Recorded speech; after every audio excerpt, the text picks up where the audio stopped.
સમાજનું કામ જ એ છે કે આ સમાજ સુધારકનું કામ અમારે કરવું છે. અમારે કંઈ નથી જોઈતું, અમારે આ સમાજ સુધારક કરવો છે, આ વિકસિત કરવો છે. એના માટે અમે પણ તમારી સાથે અડીખમ ઊભા છે. હું પણ મારા સાધુ સમાજને સાથે લઈને તમારી જોડે, આ ક્ષત્રિય સમાજ જોડે હું પણ તમારી જોડે હર પલ ઊભી છું. એટલે વધારે ટાઈમ ન લેતા, ઘણો ટાઈમ વધી ગયો છે, એટલે અહીંયા મારી વાણીને વિરામ કરું છું.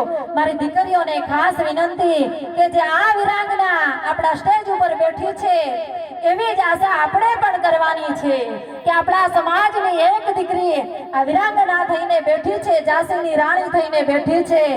એવા આપણે પણ બનવું છે ને બનવું છે. એના માટે સંઘર્ષ કરવો પડશે. સંઘર્ષ વિના આપણા જીવનમાં કંઈ છે નહીં.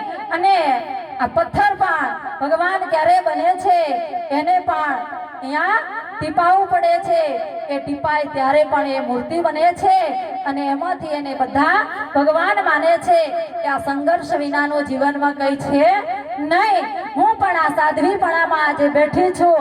મને પણ ખૂબ સંઘર્ષ કરતા આજે હું ગાદીપતિ બની છું, પણ એમને એમ બનાતું નથી.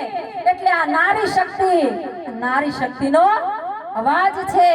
એટલે આ દરેક દીકરીઓને કહું છું, દરેકને કહું છું, કદાચ કોઈ જગ્યાએ મારી પણ જરૂર પડે તો રાતના 12 વાગે આ સાધ્વી શાંતિદાસનો આશ્રમ નાતીપુર છે અને આ બાજુ પણ મારી થોડી ઈચ્છા છે અને એ પણ હું બેનને થોડી મારી વ્યક્ત કરવાની છું કે મને પણ અહીંયા થોડી એક જગ્યા માટે કે મારું જે વ્યસન મુક્તિનું કામ ચાલે છે એના માટે મારે એક થોડી નાની એવી એક જગ્યા જોઈએ છે.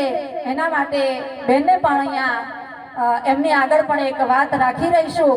એટલે આ બધાનો મને સપોર્ટ મળશે તો હું આગળ આ વ્યસન મુક્તિમાં આગળ ચાલી શકીશ.